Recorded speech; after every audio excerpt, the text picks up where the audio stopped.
Ok, on va débuter en fait ce webinaire de rentrée 2024 qu'on fait traditionnellement tous les ans.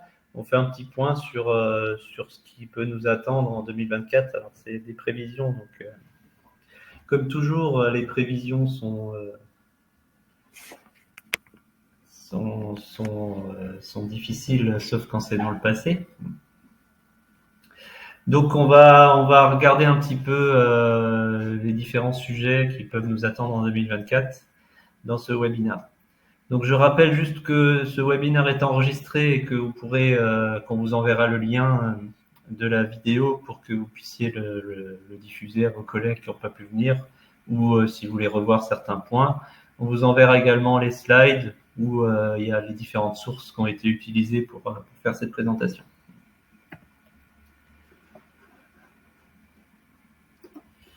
Donc je me présente déjà, donc Sébastien Hitzmann, je suis le gérant de Kiwi Backup, pour ceux qui ne me connaissent pas déjà. Et également, j'ai le rôle de direction technique et de RSSI chez Kiwi Backup. Donc au sommaire, on va faire juste un petit retour sur l'actualité 2023, donc vraiment très rapide parce qu'il y a beaucoup de choses dans ce webinaire et qu'on va essayer de tenir le timing. Donc un retour sur l'année 2024 et ensuite voilà l'état de la menace pour 2024. Donc on va parler d'IA, évidemment, puisqu'il faut mettre IA maintenant partout, des Jeux Olympiques 2024, un petit peu de ransomware, et puis une partie sur les problèmes de recrutement dans notre métier, et une grosse partie sur la partie réglementation qui évolue pas mal en 2024, avec pas mal de changements au niveau européen et au niveau français. Donc, n'hésitez pas au cours de la présentation à poser des questions dans le chat. J'y répondrai. Je regarde de temps en temps ce qui se passe. Et il y a également mes collègues Stéphanie et Céline et Eva qui peuvent répondre directement dans le chat, qui sont connectés également. Donc 2023, on a pris 3 exemples de grosses attaques qui ont eu lieu en 2023. Faut savoir par rapport à 2022, il y a eu vraiment une grosse explosion du nombre d'attaques, que ce soit sur du ransomware, que ce soit sur de la fuite d'informations. Et il y a vraiment de plus en plus de problèmes. Il y en avait de plus en plus en 2022 par rapport à 2021, etc., etc. Donc c'est vraiment un domaine qui est en grosse évolution. Et il n'y a pas d'accalmie sur ce domaine-là. Donc, une des grosses exploitations de 2023, c'était l'attaque sur Movit. Alors, Movit, c'est un logiciel qui permet de transférer des fichiers un peu comme WeTransfer, vous connaissez peut-être. Et en fait, ce logiciel-là a été attaqué et il y a pas mal de comptes utilisateurs et d'utilisateurs individuels, mais également d'entreprises qui ont été touchées et des données qui ont fuité à l'extérieur et qui sont retrouvées sur le Darknet. Donc essentiellement aux États-Unis, un petit peu moins en France, mais voilà, on voit quand même 10 millions de victimes parce que Pôle emploi utilisait cet outil-là, Maximus aux États-Unis. Voilà, c'est une très grosse attaque qui a eu lieu en mai 2023, avec un coût estimé de 10 milliards quasiment de dollars. Donc voilà, on parle pas juste de quelques fichiers perdus. Là, on parle vraiment de montants qui sont assez astronomiques. La deuxième dont vous avez peut-être entendu parler, c'est Coaxis. Alors Coaxis, c'est une boîte qui fait c'est un gros acteur dans la comptabilité. Et voilà, qui grosso modo s'occupe des comptas des entreprises, qui s'est fait chiffrer l'ensemble de ces données avec un ransomware, avec une demande de rançon, et la rançon a été évaluée à 10 millions d'euros, avec un impact grave sur les entreprises qui n'ont plus pu faire leur paye, leur compta pendant de nombreuses semaines. Et donc Coaxis a bloqué, a arrêté les services, le temps de remettre tout ça en route, et ça a pris quand même pas mal, quelques semaines pour remettre tout ça J'en entends parler encore aujourd'hui. Il y a pas mal de clients qui se posent des questions sur l'externalisation de leurs données, l'externalisation de leur compta. Est-ce qu'ils sont vraiment en sécurité quand on externalise? Voilà, c'est des vraies questions qui se posent et c'est important quand même d'y penser. Et c'est pas parce qu'on est un gros acteur comme Coaxis qu'on est protégé. On a nous-mêmes eu le cas, je vais pas citer leur nom d'attaque de notre fournisseur de compta. Voilà, c'est vraiment impactant et la comptabilité et tout ce qui est données concernant les payes, c'est quand même des informations importantes et c'est souvent ces parties-là qui sont externalisées. Donc, attention à ça.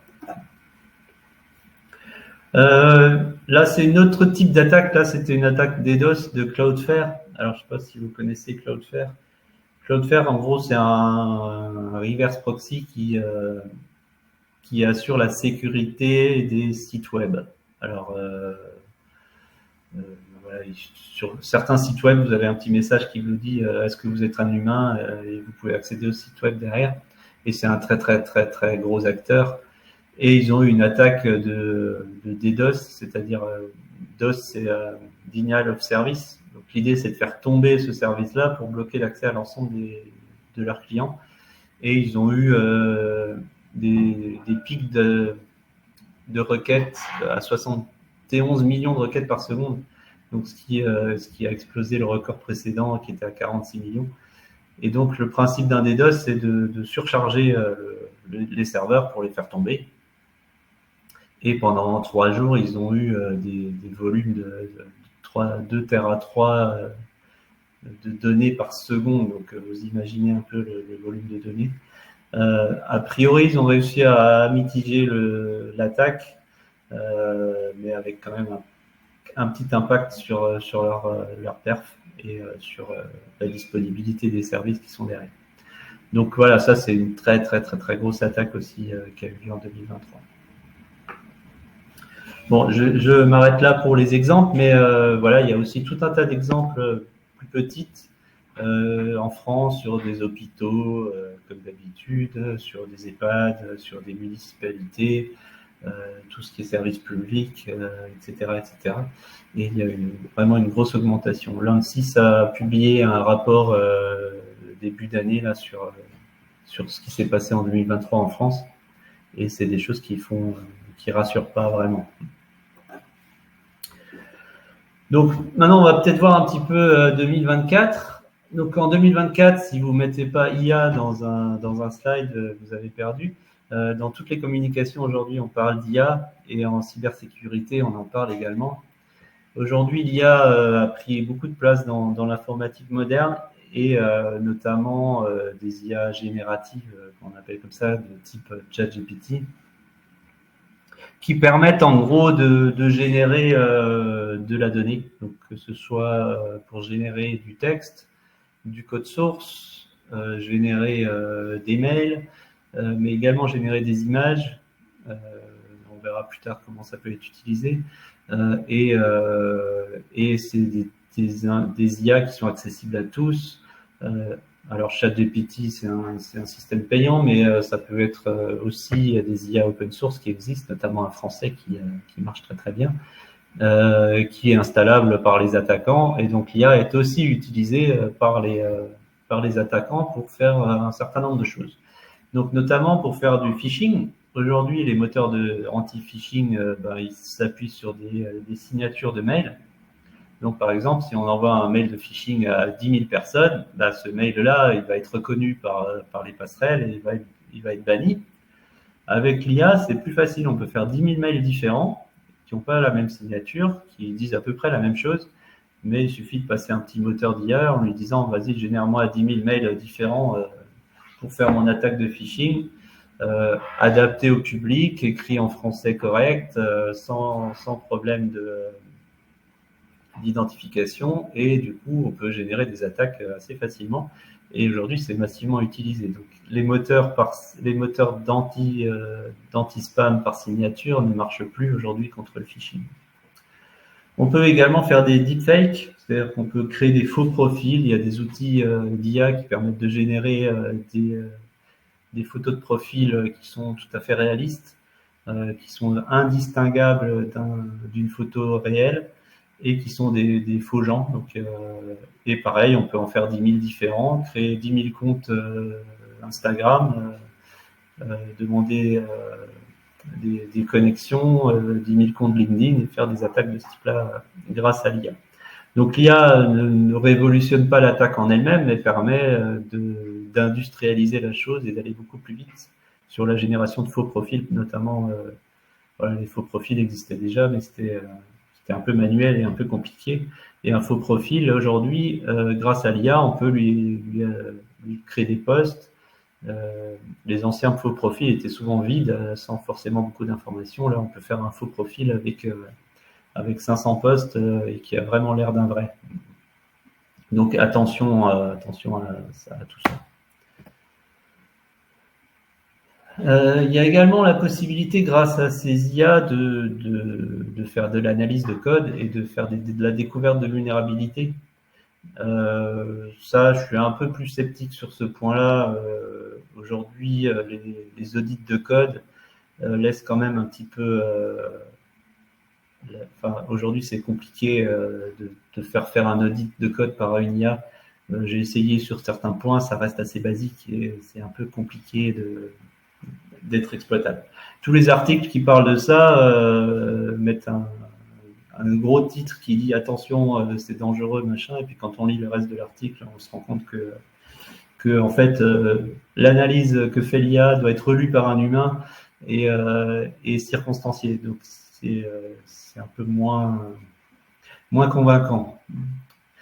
Il y a l'Europe qui s'interroge également sur les impacts de l'IA en termes de cybersécurité. Il y a un IA Act qui est en cours de discussion au Parlement européen, voilà, qui aussi un petit peu joue sur les peurs et différentes choses. Donc voilà, globalement, je trouve qu'on en fait un peu beaucoup sur l'IA dans tous les domaines, hein, pas que ce soit dans la cybersécurité. Et parfois, il y a un petit peu aussi de marketing et de bullshit sur l'IA. Aujourd'hui, il faut mettre de l'IA partout. Il y a des fourchettes connectées avec de l'IA dedans pour savoir si vous mangez correctement, etc., etc. Donc ça devient un petit peu n'importe quoi. Donc il faut vraiment aussi faire attention à ce qu'on dit sur ce sujet-là. Il y a l'IA dans la programmation. Aujourd'hui, les développeurs utilisent l'IA. Voilà, il paraît que ça va augmenter le nombre de failles de sécurité, mais un petit peu de la même manière qu'un développeur qui fait pas attention à ce qu'il fait. Aujourd'hui, il n'a pas besoin d'IA pour faire des conneries. Donc voilà, ça c'est aussi un peu discutable. Après, ce qui se passe aussi, c'est que l'IA peut aussi permettre de fuiter de l'information. Quand un développeur installe sur son logiciel de développement un outil qui va envoyer l'ensemble du code, qui va être réutilisé derrière pour faire de l'apprentissage, il se peut que ce code-là se retrouve dans la réponse à une question d'un autre développeur, avec potentiellement des codes d'accès, des URL d'API, etc. Ça s'est déjà vu. Donc attention, quand vous intégrez l'IA dans votre process de développement, il faut faire gaffe à ne pas laisser sortir d'informations. Chez nous, on n'utilise pas ce genre d'outils parce que voilà, il y a quand même un risque de fuite d'informations qui n'est pas, voilà, les contrats sont pas hyper clairs sur ce qu'ils font de leurs données. Donc le deuxième sujet majeur aujourd'hui en France, enfin en 2024 en France, ce sera les JO. Donc les JO, c'est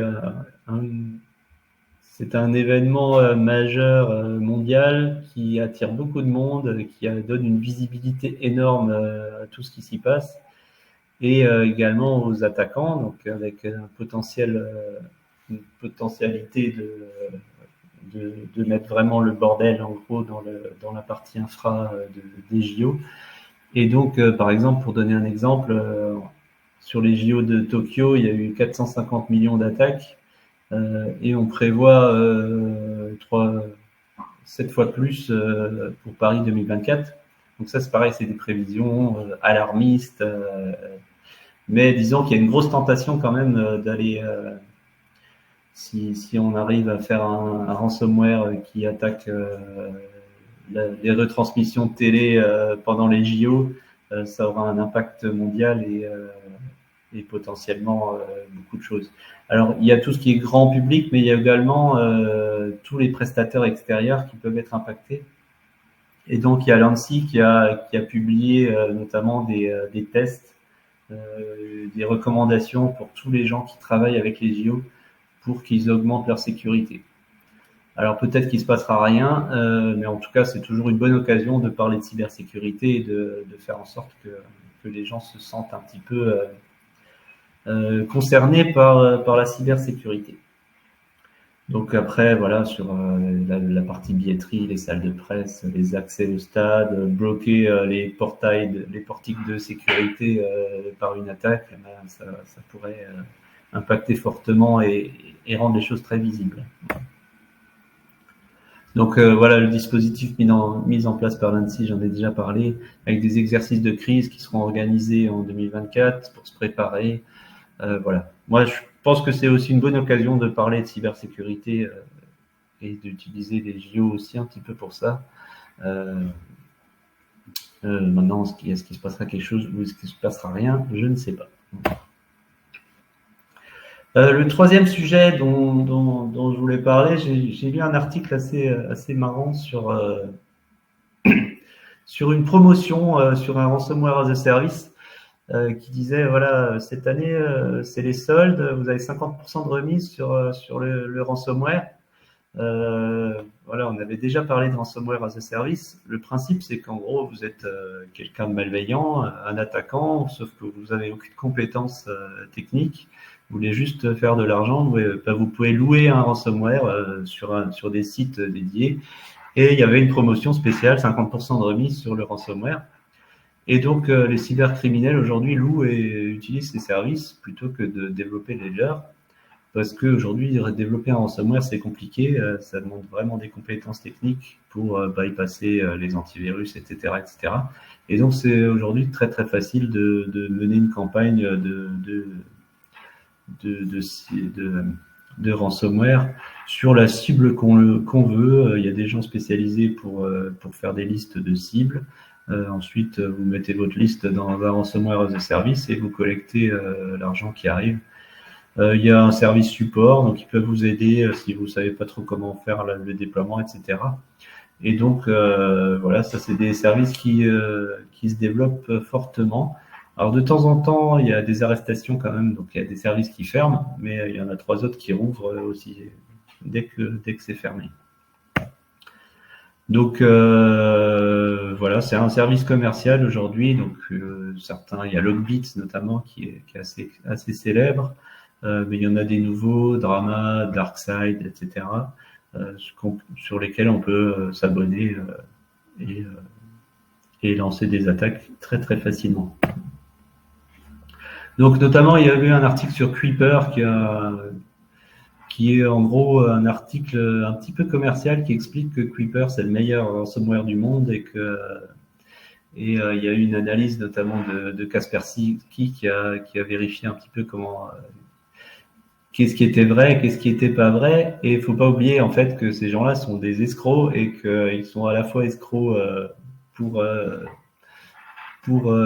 escroquer les clients finaux, mais aussi leurs clients directs. Donc il y avait pas mal d'allégations mensongères, notamment sur le fait que il y avait certaines fonctionnalités qui n'étaient pas vraiment développées. Et donc, mais à partir du moment où 2 escrocs se parlent, il y a forcément un petit peu d'esbrouf là derrière. Donc, mais ça reste un ransomware qui est très très actif en ce moment et visiblement pas très très bien développé d'après l'étude que j'ai lue. Donc voilà, il y a aussi des bugs dans les ransomware et je trouvais ça assez marrant de revenir un petit peu là-dessus. Maintenant, je voulais juste faire un petit slide un petit peu plus profond sur les ransomware, parce qu'à un moment, ça fait quand même pas mal d'années qu'on parle de ça, de cyberattaque, de demande de rançon, d'extorsion d'informations.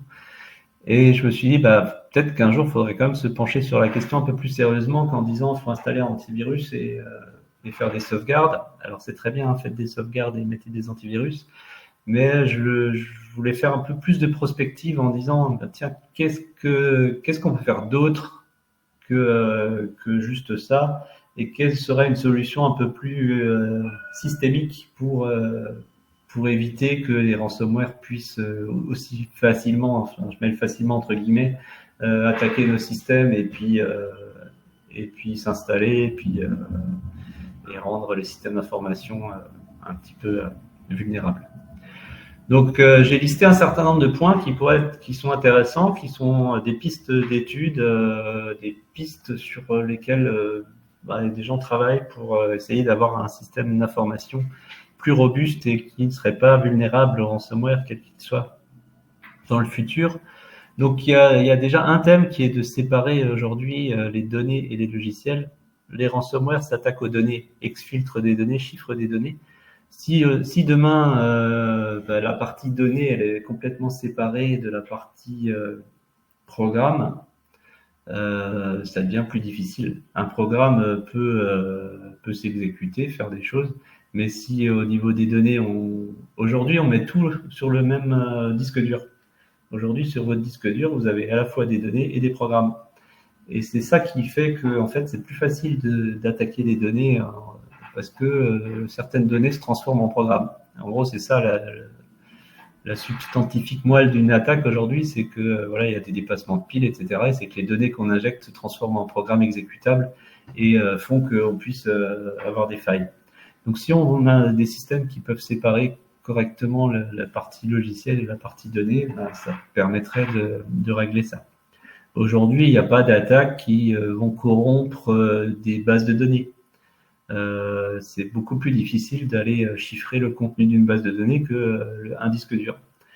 C'est simplement parce qu'il y a une séparation claire au niveau des logiciels entre ce qui est dans la base et ce qui est le logiciel à proprement parler.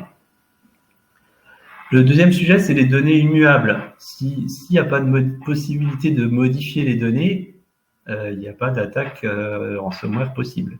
Si chaque modification que vous faites dans vos données est une nouvelle version de la donnée et que vous conservez les versions précédentes, il n'y a pas de possibilité de chiffrer les données parce que en fait, vous n'avez pas physiquement sur le système d'exploitation la possibilité de faire ça.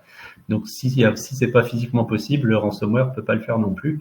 Et donc, les données immuables, c'est vraiment une piste aussi d'étude, savoir comment est-ce qu'on pourrait développer nos applications pour que les données soient immuables.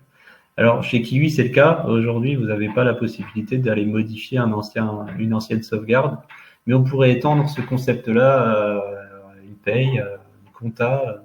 Aujourd'hui, en compta, c'est un concept clé, c'est qu'on ne peut pas revenir sur une transaction, on doit l'annuler.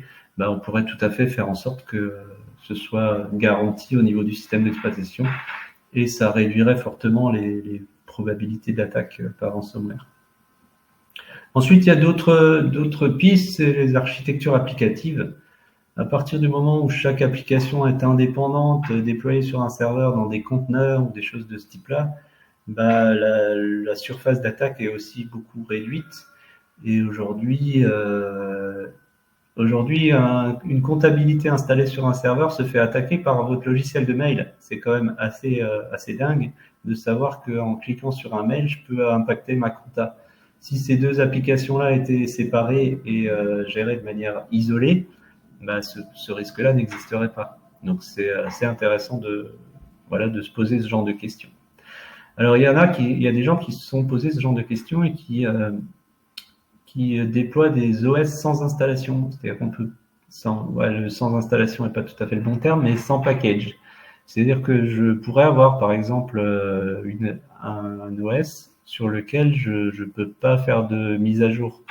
C'est-à-dire que la mise à jour, elle est massive et elle est fournie par le fournisseur. Donc il y a deux exemples de systèmes qui font ça, c'est Endless OS et Fedora Silverblue, qui sont en fait des environnements d'exécution avec des applications conteneurisées. Donc, alors il y a un système qui existe qui s'appelle Flatpak qui permet en fait d'installer des applications qui sont isolées les unes des autres. Donc, je peux installer mon Chrome, mon Firefox d'un côté, ma compta dans un autre conteneur, et ils peuvent pas se parler, sauf en disant voilà j'ai besoin de tel ou tel truc. Et ça c'est vraiment intéressant dans le sens où ça isole les applications entre elles. Et s'il y a une application qui a une faille, voilà, on n'aura jamais d'applications qui ont zéro faille, mais en tout cas, on les isolera et il n'y aura pas de possibilité d'aller via une faille du navigateur impacter votre comptabilité. Et voilà, je pense que l'avenir, il est là et que ça pourrait vraiment être intéressant de déployer un peu ces choses-là. Donc, il y a des travaux en cours. Aujourd'hui, voilà, on ne va pas se cacher, c'est pas encore tout à fait utilisable dans n'importe quel contexte, mais je pense que c'est voilà, et là, on change de paradigme et on n'est plus sur de la protection en aval, mais plutôt de la protection en amont, c'est de faire en sorte que le système d'information soit moins vulnérable à ce genre d'attaque. Donc voilà. Après, voilà, aujourd'hui, il y a de plus en plus d'applications webifiées où ce genre de choses est beaucoup plus facile. Aujourd'hui, avec un PC, avec un simple navigateur, vous pouvez déjà faire 80% de votre travail. Et il n'y a pas besoin d'installer des paquets, etc. pour utiliser ce type d'application. Donc voilà, donc je voulais revenir un petit peu là-dessus pour voir ce que l'avenir pourrait nous réserver. Donc là, on est plutôt à horizon 4-5 ans. Hein. Ce genre de système ne vont pas être déployés massivement en 2024, mais c'était intéressant de revenir un peu là-dessus. Le dernier point sur cette première partie, c'est la problématique des recrutements en cybersécurité. Aujourd'hui, tout le monde dit qu'il faut faire de la cybersécurité. L'ANSSI dit attention, faites des tests d'intrusion, etc. Sauf qu'on manque de ressources, on manque beaucoup de gens sur ce domaine-là. Et aujourd'hui, pour recruter dans l'informatique de manière générale et encore plus dans la cybersécurité, c'est très compliqué. Donc aujourd'hui, il y a 75 millions prévus de postes non pourvus en cybersécurité. Il y en avait 37 000 en 2021. Donc ça augmente, les ressources sont de plus en plus chères. Des gens capables de sécuriser un système d'information, ils s'arrachent. Et quand vous êtes une entreprise qui est vulnérable, un cabinet comptable ou autre, ça devient compliqué de trouver des experts dans ce domaine-là. Alors des experts sont parfois dans des prestataires, mais parfois eux aussi ont du mal à recruter. Les sociétés spécialisées en cybersécurité ont aussi du mal à trouver des ingénieurs spécialisés dans ce domaine.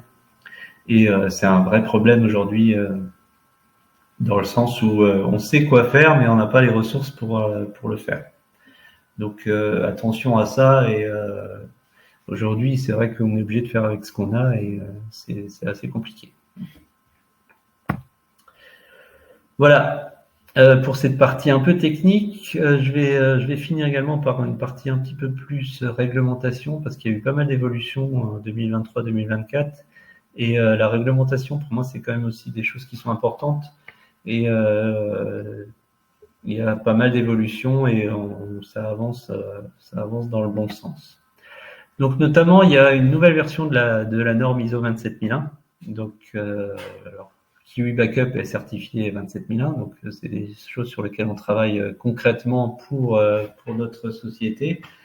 En résumé, la nouvelle version 2021, c'est surtout une harmonisation et un accent mis plus sur les processus, parce qu'aujourd'hui, voilà, la sécurité informatique, c'est pas de la technique, c'est beaucoup de l'organisationnel. Et cette part d'organisation, elle prend de plus en plus de place dans les systèmes d'information aujourd'hui. Et aujourd'hui, comme j'ai dit tout à l'heure, on sait quoi faire.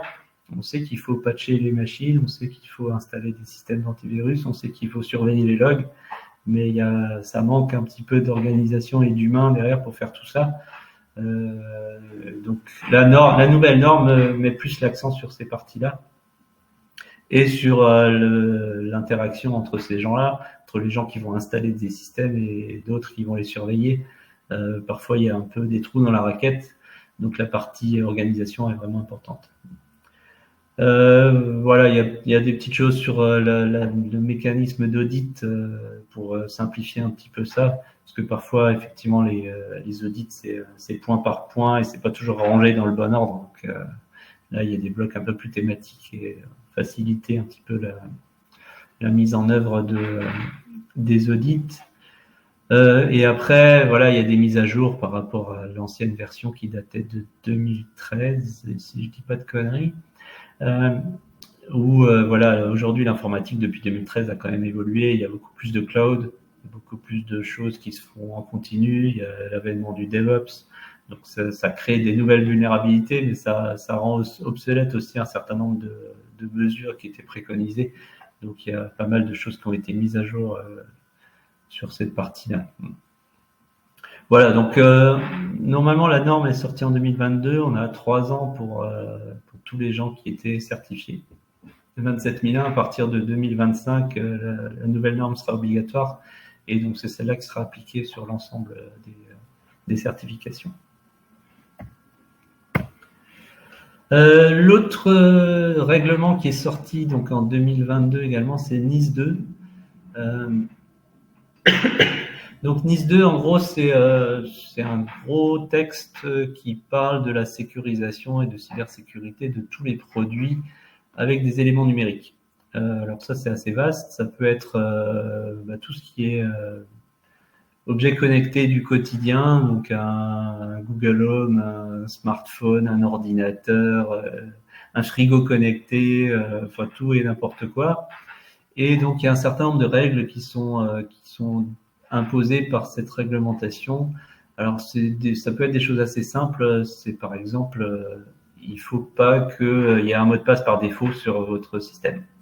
Auparavant, dès qu'on avait une box internet, le mot de passe admin, c'était toujours admin. Vous avez sans doute vu des box Wi-Fi avec des mots de passe par défaut qui sont écrits dans le manuel. Ça, aujourd'hui, c'est interdit par la réglementation NIS 2. Et on n'a plus le droit de déployer du matériel massivement avec des mots de passe par défaut. On n'a évidemment plus le droit non plus d'avoir pas de mot de passe du tout.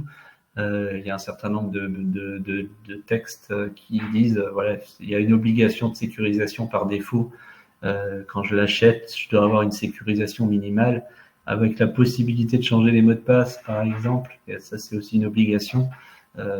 Parce qu'il y avait des systèmes où le mot de passe était certes différent sur chaque machine, mais correspondait à l'adresse MAC, etc. Donc ça, c'est interdit également.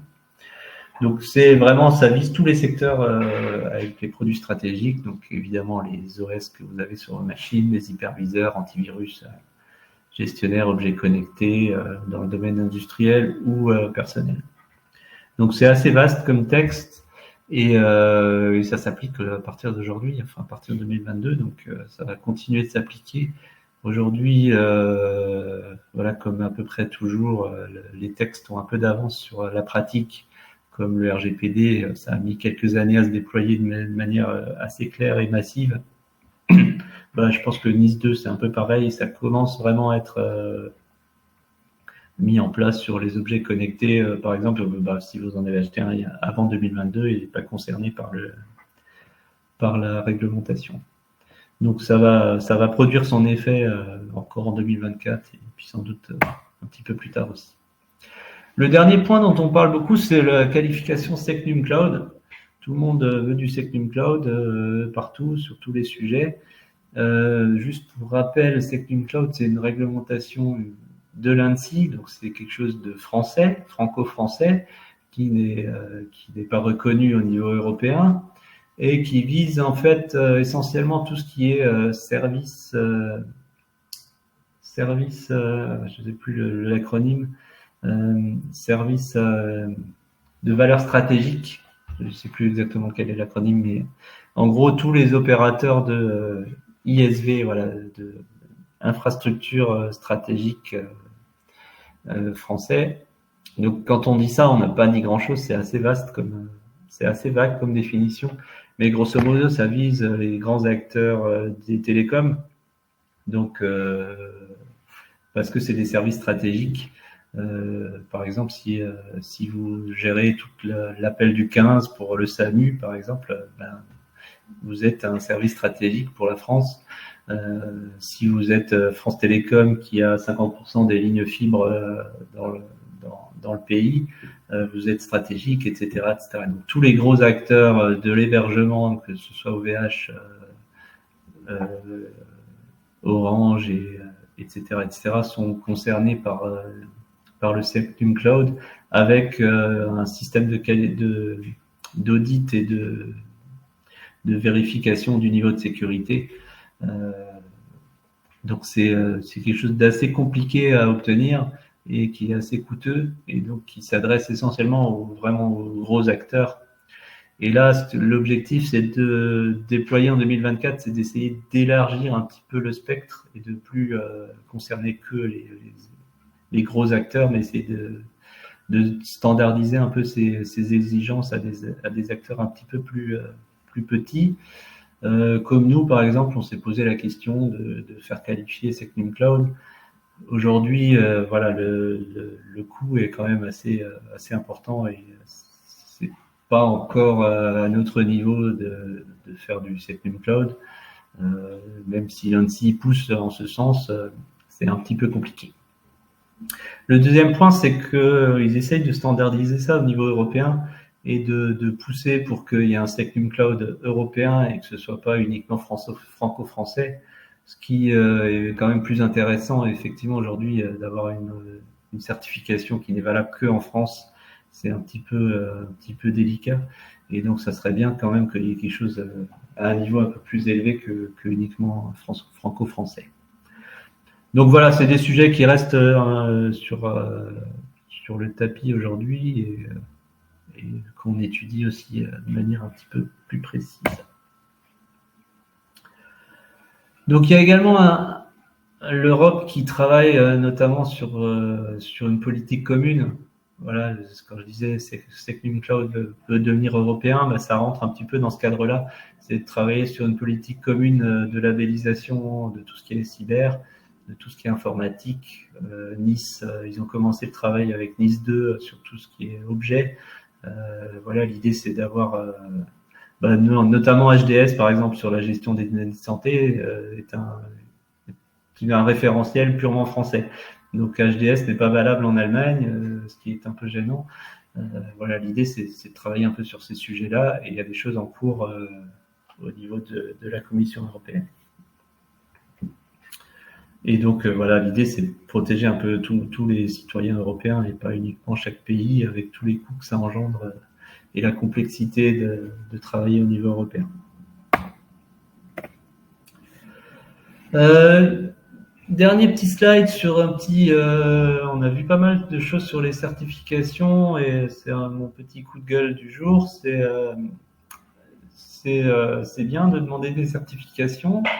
Ça serait bien que les clients et les utilisateurs de ces services-là les demandent. J'ai vu notamment il n'y a pas longtemps un article sur LinkedIn d'un responsable d'une commune quelconque qui disait oui mais je comprends pas, les prestataires ils sont pas tous ISO 27001, ils sont pas tous qualifiés, ils ont des pratiques sur la cyber qui sont pas tout à fait à la hauteur. Et aujourd'hui, sur 95% de nos clients, personne ne demande jamais de certification. Donc, je pense qu'à un moment, ça se mord la queue et que si on veut que les fournisseurs fassent des efforts pour garantir la sécurité de leur solution, je trouve ça très bien, c'est ce qu'on fait et je trouve ça normal.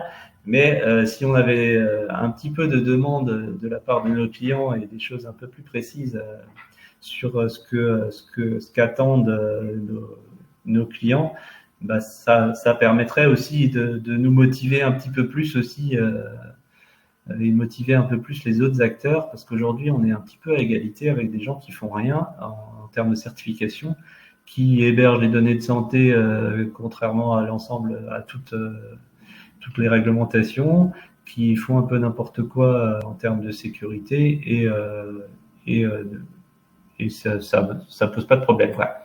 Donc, à un moment, mettez dans vos appels d'offres, quand vous consultez, demandez à ce que vos fournisseurs soient certifiés, qu'ils aient une politique de sécurité à tel ou tel niveau. Ça, c'est à vous de voir, mais au minimum, demandez-leur des comptes un petit peu et ne vous contentez pas de discours marketing. Il y a politique aujourd'hui qui existe. Il y a des certifications, il y a des audits.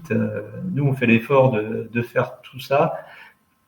Des audits, ça prend plusieurs jours par an, plus tout ce qu'on fait en interne, ça demande un effort conséquent et c'est un peu dommage que parfois ça ne nous apporte pas de bénéfices parce que simplement il n'y a pas de demande de la part du client final.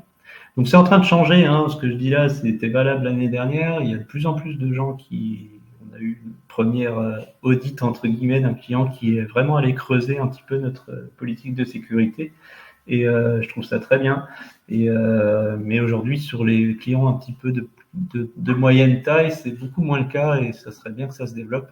Et notamment pour tout ce qui est collectivité, les hôpitaux, qui aujourd'hui ont un niveau de maturité pas très très élevé. Donc voilà, n'hésitez pas à demander à vos fournisseurs quelles sont leurs certifications et de leur fournir des preuves de ces certifications. Voilà, c'était mon petit coup de gueule du jour.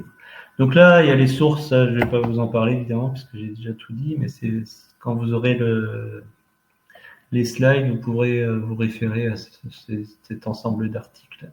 Normalement, il n'y a pas d'URL de phishing, je vous rassure. Un petit zoom sur Kiwi Backup. Alors normalement, c'est Stéphanie qui fait ça, mais je ne sais pas si elle est là. Et en attendant, si vous avez des questions sur la première partie, je suis preneur.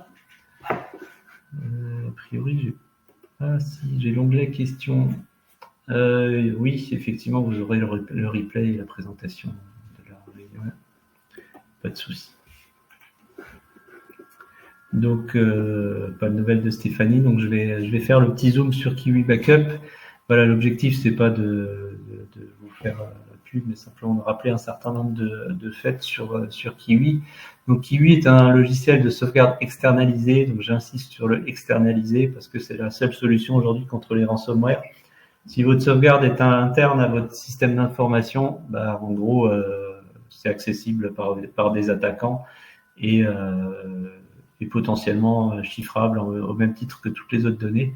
Donc les disques durs, les NAS installés sur votre système d'information, c'est pas valable et c'est pas suffisant pour vous protéger contre un attaquant qui aurait le contrôle de l'ensemble de votre système. Le deuxième point, c'est immuable. Ça, j'en ai déjà un petit peu parlé tout à l'heure. Une sauvegarde ne va pas pouvoir être modifiée. Alors, ça peut être externalisé et non immuable, style j'envoie mes données sur un FTP. Si l'attaquant écoute le réseau et récupère les mots de passe d'accès, il peut aller détruire les données.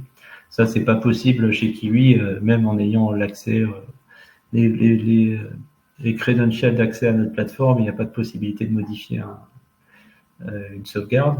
Et avec un historique, parce que le temps de détection d'une attaque peut être en moyenne de 14 jours. Donc, si vous avez 3 jours d'historique et que vous découvrez que une partie de votre système est chiffrée depuis 14 jours, votre sauvegarde ne sert à rien. Donc, c'est les 3 points essentiels vraiment sur les caractéristiques que Kiwi a, mais que tout système de sauvegarde devrait avoir. Donc, on a 2 solutions techniques, Kiwi Cloud pour les données non santé et Kiwi Santé pour les données de santé, comme son nom l'indique. C'est entièrement développé et hébergé en France, donc il n'y a pas de Cloud Act et de dépendance avec les États-Unis. Toutes les données sont évidemment chiffrées, on a un historique de 90 jours, conforme RGPD, avec un PRA. On stocke les données dans 2 sites distincts à plus de 150 km d'écart. Et le système se veut simple et facile à utiliser parce que les systèmes trop compliqués, c'est toujours problématique. Quand je vois des fois la configuration de certains firewalls, je me dis comment est-ce qu'on peut maîtriser un outil comme ça. Et quand c'est des outils de sécurité, la simplicité est gage de sécurité aussi. Donc, avec un système d'optimisation, des duplications, vous pouvez restaurer 24 heures sur 24, 7 jours sur 7, très très facilement, avec quelque chose qui marche bien et qui est entièrement automatique. Donc, l'idée, c'est de vous faire gagner du temps, d'avoir un logiciel qui est facile à installer, qui est intuitif. Aujourd'hui, honnêtement, le paquet, il fait 15 mégas, vous le téléchargez, vous l'installez, en moins de 3 minutes, votre backup est effectif et tournera automatiquement tous les jours de manière vraiment très efficace. Donc voilà, la promesse est simple, c'est un truc qui fonctionne et qui sauvegarde vos données.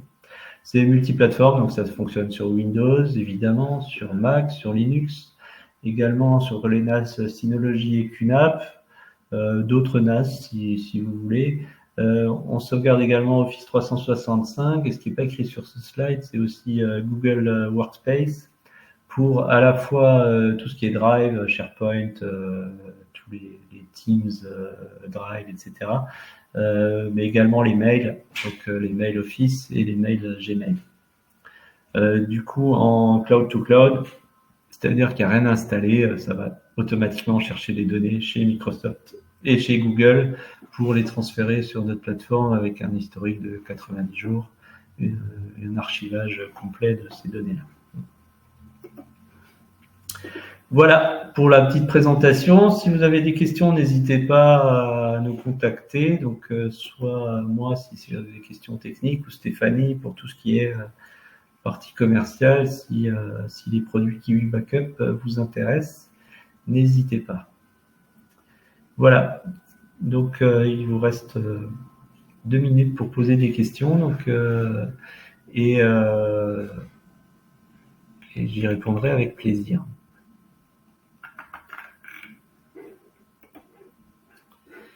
Et s'il n'y a pas de questions, donc je rappelle juste que ce webinaire est enregistré et qu'on vous le renverra à la suite de cette présentation.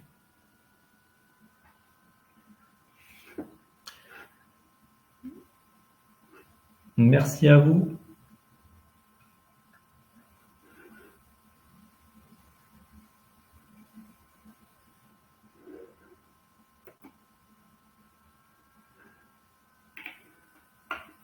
Alors j'ai une question sur le volume de données que Kiwi peut sauvegarder. Alors on peut sauvegarder je crois que nos plus petits clients c'est quelques mégas jusqu'à 20, 30, 40, 50 Tera. Après on a des solutions vraiment pour tous les volumes. En pure online, aujourd'hui on a des clients à 10 Tera. Ça dépend aussi de comment c'est réparti. Est-ce que c'est tout sur le même site? Est-ce que c'est sur une seule machine? Aujourd'hui, on n'a plus trop de limitations de volume. Honnêtement, les bandes passantes des fibres aujourd'hui sont suffisantes pour sauvegarder à peu près n'importe quel système d'information. Généralement, c'est largement assez dimensionné pour faire une sauvegarde. Donc voilà, des données de 1, 2 Tera, ça se fait assez facilement. On a des grosses machines. Après, souvent, c'est réparti sur plusieurs machines. Mais voilà, aujourd'hui, de quelques mégas à quelques centaines de Tera, on sait faire. Après, on a également des solutions pour les hébergeurs avec des plateformes dédiées. Il y a quelques gros clients également qui ont des data centers internes sur lesquels on peut aussi déployer dans un site de secours, faire un backup croisé, des choses comme ça. C'est tout à fait faisable. Donc n'hésitez pas à vous tourner vers Stéphanie si ce n'est pas déjà le cas.